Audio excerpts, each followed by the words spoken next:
name is Caroline Southard. I run and work with other collaborators and co-creators at the Creative Connection. We do three things. The first thing we do is to help organisations develop their innovation capability so that they can sustain their own innovation and creativity within their organisations.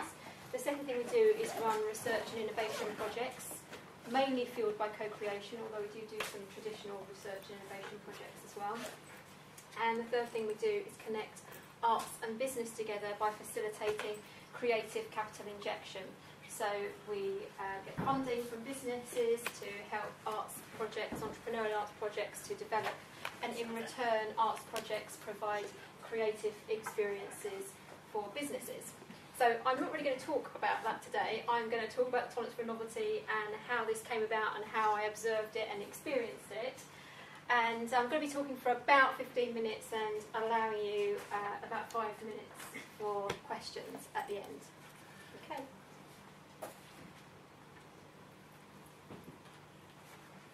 Right. Here are some of these are the companies that I've worked for sort of over the past few years. So I just want to start by saying, you know, I've always been an optimistic person. I've always sort of thought about what could happen next. I've always felt quite progressive. I've always been like really, really excited about new ideas. And just referring to Liz's presentation earlier, I found my passion really early on. I'm a flute player by training. I went to music college. And that's me playing at the Willow Music Festival 2 Sundays ago with a singer-songwriter called Neil Cousin. And if you want to listen to his music, it's fantastic, and you can download it on SoundCloud. So that's a little plug there. Right, and so really, I think, you know, knowing that music was my channel for communication, I'm a really emotional person. Like, I don't really do words, so it's a bit of a surprise that I'm standing up here, really. I do music. I do things where I've got a completely open channel for communication, where there is no boundaries whatsoever, and I can just express whatever I feel. Because I agree with, don't particularly like the song, the Jubilee song, but I do agree with the opening lines of the Jubilee song, which are, some things cannot be spoken, they can only be sung. So I'm into the emotional side. I'm not really one of these logical, rational type of people, so that's really quite difficult for me. So I started out on my music career. It wasn't all playing. I worked for the largest international music festival called the BBC Proms, and I was dead excited. I was about 22 when I started working, and I had so many ideas. I was working for Sir John Drummond. He was the controller of Radio 3 at the time. He was awesome. I mean, I'm little, as you can probably tell. Maybe you can't from up there, but I'm little. And he's up here, and he was awe-inspiring. He was quite sort of scary, but in a really, really good way. And so I used to come up with loads of ideas, and, you know, some of them were welcomed, and some of them were just, you know, like, we don't really do things like that around here. You know, there's certain sort of structures and there's certain ways of going about things, but I still had loads of ideas, and, you know, oh my God, I was still optimistic. You know, that was, I think we know where this is going, don't we, by the way? I was still really optimistic. So, do you recognise this person? So she's Leslie Garrett, yeah. So she's a judge on Strictly. Then I went to work for a little music management company, of which Leslie Garrett was one of the artists. She was one of the sort of like, you know, actually, if you know her name, you know, she was one of the really successful ones. She didn't really take much promoting because she just bought all the concerts in herself. And at that artist agency, I wanted stuff like, oh, there are quite a number of sort of unknown musicians on the book and composers that hadn't worked for such a long time, and I was thinking, right, I'm into marketing now. I know I'm really good at marketing because I've worked at the Proms and it's really, really going well. So I just thought, right, okay, this is an opportunity to sort of like bring, you know, music to the masses. We can really promote these great young, you know, like an unknown artists. It's like, well, you know, what we can do, but we've got a really good income stream here, you know. So we want to sort of like focus on the good income streams, and, you know, we're not so, you know, like we don't want to focus too much of our energies on those other areas. I was thinking, well, that's a bit frustrating, but anyway, okay. Next thing came along, I thought, I'll work for a not-for-profit. So this charity is set up to help musicians that are falling on hard times. And I think, well, I can help musicians that are real, that can't even work anymore. Fantastic. So I was involved in marketing, the Royal Concert, and various other things. And I had, again, tons and tons of ideas. But charities, they are run by lots and lots of committees. and they have certain structures and certain ways to do things and certain lots of evaluation. And I thought, I've got all these ideas, I've got these ideas, why can't we do anything with them? And you know, there were certain ways that we had to operate and sort of certain things that we had to do. A little bit frustrating, but I still got some ideas out in the marketplace. Then I know it's a bit left field, but I did actually go and work for HSBC. And if it was all right for T.S. Eliot to go and work in a bank, I thought, well, it's all right for me, really. And I stayed there for, you know, something like 6 years. And it was really good, actually. I had got some great training. It was very, very diverse. But you can imagine, you know, like coming from the background I had, it was an enormous company with such a, you know, such a diverse range of people. And, you know, lots of structure, lots of decision-making, which was very, very complex, lots of rationale decision-making, lots of evaluation, lots of risk evaluation. So, sort of, this is what happened. No, it isn't. No, don't get me wrong. This is not nothing to. This is not a correlation between the previous slide and this slide. It isn't HSBC's fault that my optimism went like that. It was because, I mean, hopefully you can tell by the type of person I am, that I had the passion and the ideas and all the things that I wanted to do, but it, you know, it just wasn't happening. You know, it wasn't happening enough for me. Is what I'm trying to say. You know, I felt that this was going on too much. So in my experience, what I saw in organisations, not just in the interactions I had, because I have really good relationships with people, I found that underneath it, or even though there was the polite meetings, you know, the negotiation and the influencing skills and all of that lovely stuff, if you rip it apart underneath, there was all of this was really going on, if we were really honest with ourselves. And unfortunately, it led to that. Which meant all of the ideas, all these wonderful ideas, these passionate ideas that people had, weren't getting into the marketplace. And it wasn't just me. I know it wasn't just me, because if you go down the pub and you listen to them all, we were all there moaning about it over about 5 pints, you know. Obviously developing slight alcohol problems as well, as a result of the frustration. And it was at that point that I realised that people's tolerance for novelty varies. The way people look at new things is completely different. And it might seem a bit obvious. It might seem something like, well, of course people look at things from a different, you know, from a different perspective. And Caroline, surely you should know that. You work in research and innovation. The whole thing is about looking at things from different perspectives.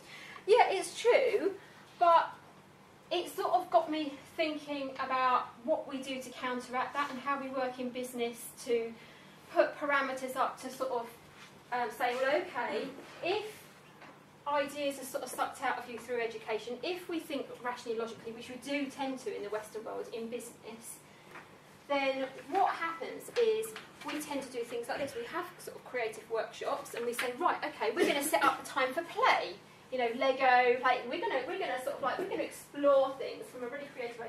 We're going to ring fence this time so that we can all get out here and we can do some play. And if we don't do that, we're doing Edward de Bono's lateral thinking exercises and various different divergent thinking, and we're setting up rules, and we're saying things like, well, work within these boundaries, no idea is a bad idea, build on the ideas of others, and don't judge other people's ideas. Now, I use all of those things, don't get me wrong, I'm not saying that I think those things are not helpful, but what I am saying is that we have to create those things in order to be able to develop the ideas and implement them, because underneath it all, when we step away from those parameters, we get back to this again. You know, and no matter how polite we are, and how good at it, you know, negotiating and influencing, and how respectful we are, we do get back to that. Now, some organisations, they say, okay, yeah, well, we know that, so what we're going to do is we're going to concentrate on just employing people that are really innovative. Maybe they will target people that come out of the master's programme. They will really look at those people and say, right, okay, we're going to do various tests to make sure that we have an organisation full of innovative people. But I don't know if that really works from all of the organisations either I've worked with as a consultant or the organisations I've worked in. Because what I think is it's a bit like the product life cycle adoption curve. If you map an organisation like this, you get some people that are down here like that, you know, the irritating ones, a bit like me really. And then you have to work with the other 97.5% of people in an organisation, because there will be another 97.5%. which is a great thing about this course because it has a leadership component to it so that it can enable you to work and lead the other 97.5%. So what my suggestion is, if we go back to what I was saying about rational and logical thinking, is that if we only look at new things from the perspective of risk, if we evaluate things mainly or only from a logical perspective, and we're trying to implement something or we're having a new idea, what happens is things get smaller and smaller and smaller until they don't exist anymore. You know, the little thread that was in the tug of war. But if we change our focus and we say, and it literally, this is not rocket science. I'm talking just literally, if we change our focus, I mean, it takes effort, even though it's not rocket science, it does take effort, so that we widen our view and instead say, rather than evaluate this new thing through the lens of being rational, we evaluate this new things through tolerance, through, now how can we make this work? What perspective can we look at this in? If we completely sort of like reframe our way of exploring and thinking about it. So I'll give you an example. I teach, by the way, at Central St Martin's, I teach creativity, co-creation and how to have ideas at Central St Martin's University of the Arts, and this is how I teach it. And I don't give everyone birthday cakes. But what I do is explain that if you asked somebody to design or make a birthday cake, and if they tended to look at something from the perspective of how they already think, they might look at fixed variables like the size of the cake, the shape of the cake, how many candles it has. But if you then took that and then gave it to people that have a higher tolerance for novelty, like without having done any work or sort of expanded their tolerance for novelty, they may look at things completely differently. They may look at the culture of the cake, the life of the person that creates it, the moment in time of which this sort of like experience is happening. They'll have a different perspective of creating this idea of a new cake. So what I'm suggesting today and what I'm introducing today is if we just literally start to shift our focus in the way that we evaluate things, evaluate new ideas and come up with new ideas, which is partly to do with how we analyse and take in knowledge of the world, and it definitely does take time. That if we shift that focus, we will be able to expand our tolerance for novelty, and we'll be able to expand other people's tolerance for novelty. And as a result, we will be able to make progress. Thank you.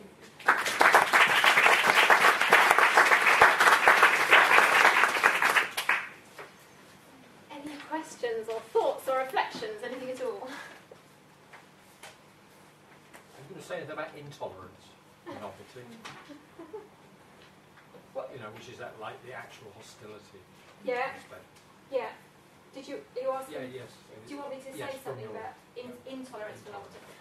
Well, I think the intolerance for novelty that I've observed comes out through the ways that we tend to, that we're conditioned to think rationally. I mean, through education, our sort of exploratory and curious nature is unfortunately sucked out of us. And, you know, as we go through adult life, it becomes a bit more depressing, really. You go through, different work experiences, and you feel that you have to sort of adapt to this sort of like evaluative way of looking at the world. And, that, I believe, creates the intolerance for novelty. And if we, as soon as we look at the risk and rational, we go smaller. So my view is to, if we look at sort of like, thinking about it from a positive perspective and looking at it from a cognitively changing the mindset to a positive perspective, if we look at tolerating novelty, it may start to, adapt our way that we work with each other and adopt new ideas. Hi. Thanks, that's brilliant. I love the visuals as well. I think it's very inspiring. Thank you. I was wondering, in terms of tolerance, how much it is open-mindedness, being open at the brain cell? I think absolutely, and I think it's sort of like there's a lot to do with self-awareness. There's a lot to do with knowing that you need to be like that. It's knowing it's sort of being aware of how you look at the world, and having a goal to not look at the world if it's restricting your viewpoint. So there needs to be a self-awareness as to how you look at the world now and how you absorb information and analyse it. And there has to be a self-awareness in terms of trying to increase that tolerance for novelty. So I agree. Do you have a way of doing that then? Because most of us are preconditioned, so it's almost And me too. Yeah. So yeah. is it sort of reflection that does it? It's a mixture of things. It's sort of, I mean, I do some meditations with the work that I do with people. So, I mean, there's a various different sort of, in terms of activities. As you know, I think I mentioned at the beginning, I do research as well, and I think, I mean, I don't really like the word research, but I mean, you know, if you're looking at observing people and experiencing the lives of other people, and if you're sort of like have got that fundamental curiosity about what's going on, and you let that constantly expand through life, then, you know, by coaching people to do that in particular projects, you can see a mindset shift. So I don't necessarily go out and say, right, you know what I'm going to do today? I'm going to expand your tolerance for novelty. So I'm sort of trying to do it in different ways, if you like, through different techniques. Is it the things that have to be put in place then? I presume the person who's doing it has to feel secure to start with, so they can't be too worried about their own position or their own, how they're regarded. So there's various things I think if you're doing it explicitly, yeah, if you're sort of like saying this, you know, if you're doing a meditative practice and you're sort of saying what the objective of that is. But I mean, I don't really do meditative sort of like breathing or self-awareness with anybody unless I'm sort of halfway through a project, because it's a bit scary for some people, and you know, it's not the sort of thing you go into sort of like a large corporate and sort of say, do you know what, we're going to sit down and do some deep breathing to expand our tolerance for novelty. Don't worry about the risk aspects of it at all. You know, it sort of like just doesn't go, does it? But it's sort of it's an objective I have within all of the things that I do, and some of those activities come in at appropriate times. Hi. I was wondering, have you applied your techniques to the event you worked at? Yes. Yes, I have. I've done quite a lot of work in banking actually. I mean, because I've had the experience of working in banks. I've worked with all sorts of banks, and I've seen it in subtle ways, and I've seen it in explicit ways. And there's a particular example I can remember when I worked with Barclays on a personal loan proposition development projects, and we started off by doing accompanied visits where we took people out to visit customers in their own homes, and I used a specific technique to open up their customers so that we could sort of like hear what they really truly thought and felt. I just love feelings, so it was like pretty cool for me. And I still remember starting with the guy, and he was like, you know, he felt very reluctant, and he was very sort of, you know, he was very used to working a spreadsheet. He was very used to looking at trying to find solutions for their product through a spreadsheet. And it wasn't until we actually started, and it was probably like the Research Plus One workshop that we did, that it started to like, oh, now I sort of like, you know, now I can see how this is sort of like changing. It's sort of difficult. It's often difficult for people to see before they start. They sort of have to experience it, which is a shame sometimes, because that means you can't always get everybody on board. But you know, there's no perfect.